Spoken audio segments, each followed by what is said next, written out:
बिस्मिल्लाहिर्रहमानिर्रहीम अस्सलाम वालेकुम। वेलकम बैक जी। और लेक्चर नंबर है 94। लेक्चर नंबर 94 में आज हम प्रैक्टिस क्वेश्चंस का सेशन करेंगे।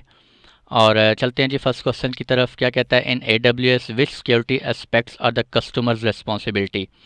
AWS के अंदर अगर हम सिक्योरिटी एस्पेक्ट्स को देखें तो कस्टमर की रिस्पॉन्सिबिलिटी क्या होती है। कुछ रिस्पॉन्सिबिलिटीज़ जो हैं वो AWS की होती हैं और कुछ रिस्पॉन्सिबिलिटीज़ जो हैं वो कस्टमर की होती हैं। ठीक है जी। तो वो उसने कस्टमर की रिस्पॉन्सिबिलिटीज़ पूछते हैं। देखते हैं, चूज़ 4 आंसर हमने चूज़ करने हैं। ऑप्शन ए क्या कहता है, controlling physical access to computer resources.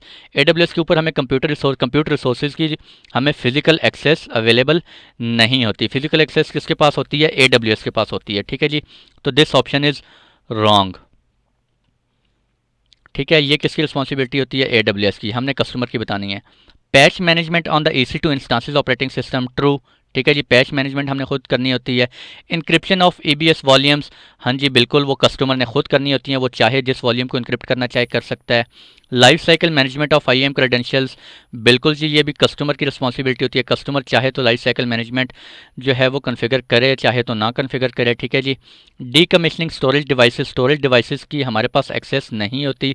Physical access वो AWS की रिस्पॉन्सिबिलिटी होती है कि जब हम EC2 इंस्टांस को डिलीट कर देते हैं तो अगर हमारा उसमें कोई डाटा पड़ा हुआ है तो उसकी डीकमिशनिंग करनी है, उसका सारा डाटा फॉर्मेट करना है, डिलीट करना है, वो सारी AWS की रिस्पॉन्सिबिलिटी होती है। ठीक है जी। नेक्स्ट हमारे पास क्या है, security group and ACL access control list. Security group और ACL जो हैं वो भी कस्टमर ही जो है वो कन्फिगर कर रहे होते हैं। ठीक है जी। So best options are B, C, D and F। ठीक है। नेक्स्ट हमें क्या कहते हैं, an organization has created 50 IAM users. एक ऑर्गेनाइजेशन ने जो है 50 IAM यूज़र्स क्रिएट किए हैं और ऑर्गेनाइजेशन अब चाहती है कि यूज़र जो है ना वो खुद से अपने पासवर्ड चेंज कर सकें, लेकिन एक्सेस कीज़ जो हैं वो चेंज ना कर सकें। 50 यूज़र्स क्रिएट करने के बाद ऑर्गेनाइजेशन ने ये चीज़ डिसाइड की है, ठीक है, कि यूज़र पासवर्ड चेंज कर सकें और एक्सेस कीज़ चेंज ना कर सकें। How can the organization achieve this. ठीक है जी। Option A, the organization has to create a special password policy and attach it to each user. False. ठीक है, ये कोई प्रॉपर वे नहीं है, आप one by one each user के साथ एक एक पॉलिसी जो है वो अटैच कर रहे हो। उसका बेस्ट ऑप्शन क्या होता है, हमें ग्रुप क्रिएट कर देते हैं, उसके अंदर सारे यूज़र ऐड करते हैं। ठीक है जी। और उसे एक ग्रुप के साथ पॉलिसी अटैच की जाती है। ऑप्शन बी क्या कहता है, the root account owner has to create CLI which forces each IAM user to change their password on first login. ठीक है जी। This option root owner has to create CLI which forces each. अच्छा, ऐसा कोई हमारे पास process नहीं होता जिसके अंदर हम CLI के थ्रू यूज़र को फोर्स कर सकें। ठीक है जी। This option is also wrong. हाँ, फर्स्ट टाइम हमारे पास एक ऑप्शन होता है जब हम AWS को यूज़र क्रिएट करते हैं तो हम कहते हैं कि यार यूज़र फर्स्ट टाइम जो है वो अपना पासवर्ड चेंज कर सके। उसके बाद हम यूज़र को फोर्स नहीं कर सकते, बल्कि फोर्स कर सकते हैं उसे पॉलिसी में जाके कह सकते हैं कि यार आप जो है अपने जो है ना हर हफ्ते या 7 दिन के बाद 14 दिन के बाद जो है वो अपने पासवर्ड को जो है वो चेंज करें। ठीक है जी। By default each IAM user can modify their password. No, by default वो नहीं कर सकते जब तक हम कोई पॉलिसी क्रिएट ना करें। So this option is also false. Next क्या कहता है, root account owner can set the policy from the IAM console under the password policy screen. ठीक है जी, ट्रू। IAM कंसोल में जाके वहाँ पे हमारे पास एक ऑप्शन होता है पासवर्ड पॉलिसी का, वहाँ पे जाके हम ये सेटिंग्स इनेबल कर सकते हैं कि user can change their password but can't change their access keys. So best option is answer D. ठीक है जी। A company needs to deploy services to AWS region which they have not previously used. अच्छा जी, company basically क्या करना चाह रही है, कुछ सर्विसेज हैं वो डिप्लॉय करना चाह रही हैं एक न्यू AWS रीजन के अंदर। ठीक है जी। कुछ सर्विसेज ऑलरेडी चल रही हैं एक रीजन में। ठीक है, अब वो एक और रीजन में जो है वो सर्विसेज डिप्लॉय करना चाह रहे हैं। द कंपनी ने जो है AWS IAM का एक रोल कन्फिगर किया हुआ है करंटली जिस रीजन में वो काम कर रहे हैं, for the Amazon EC2 instances. ठीक है जी। Amazon EC2 इंस्टांसेस के लिए एक रोल कन्फिगर हुआ हुआ है which permits the instances to have access to DynamoDB। और वो रोल क्या परमिशन साइन कर रहा है कि Amazon EC2 इंस्टांसेस जो हैं वो Amazon DynamoDB को एक्सेस कर सकती हैं। The company wants their EC2 instances in the new reason.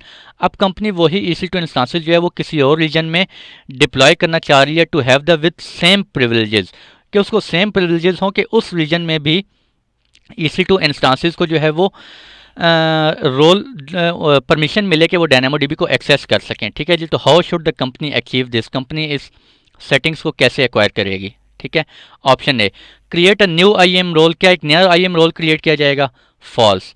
IAM role जो है वो ग्लोबल सर्विस होती है, हम एक दफ़ा क्रिएट कर लेते हैं IAM रोल को, उसके बाद हम जिस रीजन में मर्जी चले जाएं, IAM की सर्विस ग्लोबली होती है। ठीक है जी, हमें नया रोल नहीं बनाना, बल्कि हमने उसी रोल को यूज़ करना है जो कि ऑलरेडी पिछले रीजन में चल रहा है।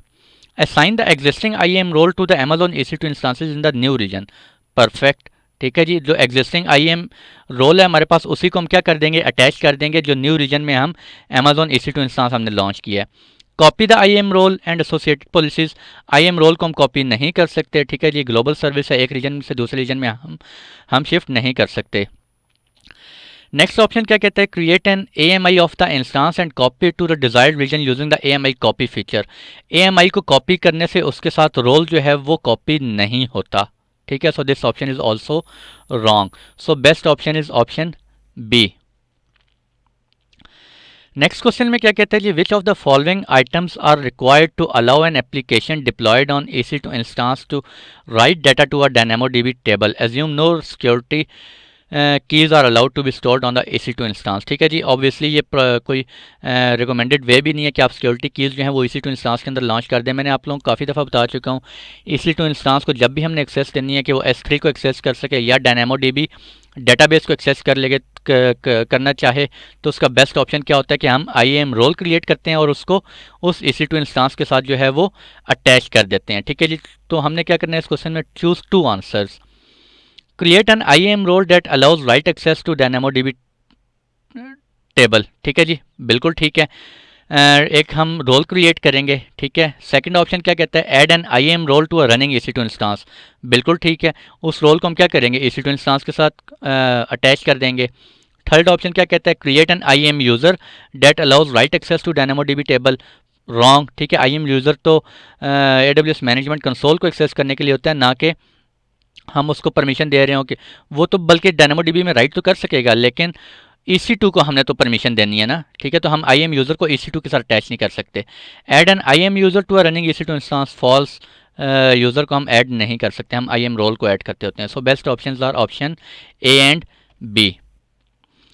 What does Amazon cloud formation provide, Amazon cloud formation क्या करता है जी, Amazon क्लाउड फॉर्मेशन एक स्टैक क्रिएट करता है और हम उस स्टैक के अंदर एक टेम्पलेट क्रिएट करते हैं जिसके अंदर हमारे रिक्वायर्ड और ऑप्शनल रिसोर्सेज और डिफरेंट ऑप्शनल पैरामीटर वगैरह होते हैं जो कि हम उसके अंदर राइट करते हैं और अपने पूरे का पूरा इंफ्रास्ट्रक्चर डिप्लॉयड करते हैं विद ऑटोमेशन। ठीक है जी, तो ऑप्शन देखते हैं, the ability to setup auto scaling, false. ठीक है जी, क्लाउड फॉर्मेशन के बारे में पूछा है।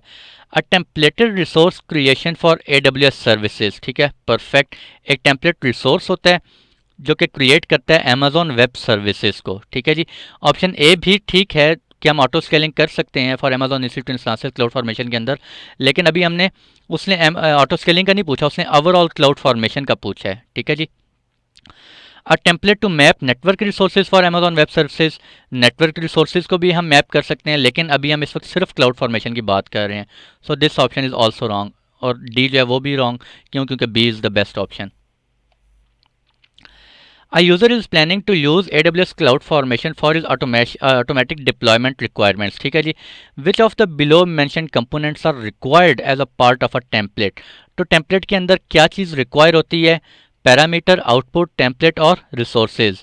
तो जिसने मेरे लेक्चर्स गौर से सुने हुए हैं उसको पता चल गया होगा कि बेस्ट ऑप्शन क्या है, ऑप्शन डी।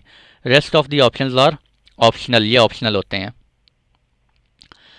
नेक्स्ट में क्या कहते हैं जी, a user has created a cloud formation stack create किया है, the stack creates AWS services. Stack ने कुछ AWS सर्विसेज क्रिएट की हैं, उसके अंदर EC2 इंस्टांस क्रिएट किया है, ELB क्रिएट किया है, ऑटो स्केलिंग और RDS क्रिएट कर रहा है। ठीक है जी, वाइल क्रिएटिंग द स्टैक, जब स्टैक बन रहा था इट क्रिएटेड EC2 बन गया, ELB बन गया, ऑटो स्केलिंग भी बन गया, but fail to create RDS, लेकिन RDS का इंस्टांस जो है वो नहीं बना। ठीक है, what will cloud formation do in this scenario, तो क्लाउड फॉर्मेशन क्या करता होता है, मैंने आप लोगों को बताया था कि क्लाउड फॉर्मेशन के अंदर जब हम मल्टीपल सर्विसेज डिप्लॉय करते हैं, अगर कुछ सर्विसेज डिप्लॉय हो जाती हैं परफेक्ट, और उसके बाद अगर एंड पे किसी एक सर्विस में कोई एरर आ जाता है, कोई रिसोर्सेज हमने सही तरह से डिफाइन नहीं किए होते, ठीक है जी, तो फिर जो पिछले जितने भी रिसोर्सेज बने थे वो सारे चेंजेस क्या हो जाती हैं, रोल बैक हो जाती हैं। मींस जो सारे ऑटोमेटिक रिसोर्सेज क्रिएट हुए थे वो ऑटोमेटिकली क्या हो जाएंगे, डिलीट हो जाएंगे। ठीक है जी। सो क्या पूछ रहा है, what will cloud formation do? Cloud formation क्या करेगा? Cloud formation can never throw an error after launching a few services since it verifies all the steps before launching. False. वो लॉन्चिंग से पहले जो है वो सिर्फ सिंटेक्स को फॉलो करता है, बाकी उसके अंदर क्या सेटिंग्स डिप्लॉय हैं वो सारी क्लाउड फॉर्मेशन का जब स्क्रिप्ट चलता है तो उसके अंदर वो देखता जाता है वन बाय वन। ठीक है जी। जो सर्विसेज ठीक होती हैं वो डिप्लॉय करता जाता है, जहाँ पे कोई एरर आ जाता है वहाँ पे रोल बैक कर देता है। It will warn the user about the error. False, वो वार्न नहीं करता। Roll back all the changes and terminate all the created resources. True. ठीक है जी। सारी चेंजेस रोल बैक कर देते हैं और जितने रिसोर्सेज क्रिएट हुए हैं, सर्विसेज क्रिएट हुए हैं, वो सब क्या हो जाते हैं, ऑटोमेटिकली टर्मिनेट हो जाते हैं। ठीक है जी। It will wait for the users input about the error. False, ये ऑप्शन भी फॉल्स है। सारा ऑटोमेशन का प्रोसेस है तो ऑटोमेशन के प्रोसेस में यूज़र का क्या काम कि वो इनपुट देगा अपनी एरर आने के बाद। ठीक है जी। So best option is option C. Customer is using AWS for development and test. Customer जो है वो एक यूज़ कर रहा है। Customer wants to setup the dev environment with cloud formation. ठीक है जी। उसने डेवलपमेंट इन्वायरमेंट सेटअप करना है क्लाउड फॉर्मेशन के through. Which of the below mention steps are not required while using the cloud formation. ठीक है जी। उसने पूछा आर नॉट रिक्वायर्ड, कौन से स्टेप्स जो हैं उनकी ज़रूरत नहीं है क्लाउड फॉर्मेशन के अंदर। तो क्रिएट अ स्टैक, ये तो स्टैक बनाना पड़ेगा, ट्रू है। ठीक है जी। कन्फिगर अ सर्विस, ऐसा कोई ऑप्शन नहीं होता क्लाउड फॉर्मेशन के अंदर, हम कोई सर्विस कन्फिगर नहीं करते। ठीक है जी। Create and upload a template, template बिल्कुल क्रिएट करते हैं और फिर हम उसको क्या करते हैं, अपलोड करते हैं S3 के अंदर। और ऑप्शन डी क्या कहता है, provide the parameters configured as a part of the template. ठीक है जी। टेम्पलेट के अंदर अगर पैरामीटर हमने डिफाइन किए हैं तो वो हमें प्रोवाइड करने पड़ते हैं ड्यूरिंग द स्टैक लॉन्चिंग। ठीक है जी। तो उसने क्या पूछा है, which of the below mention steps are not required.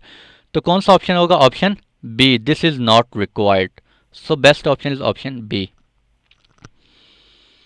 Next question में क्या कहते हैं जी, what happens by default when one of the resources in a cloud formation stack can not be created.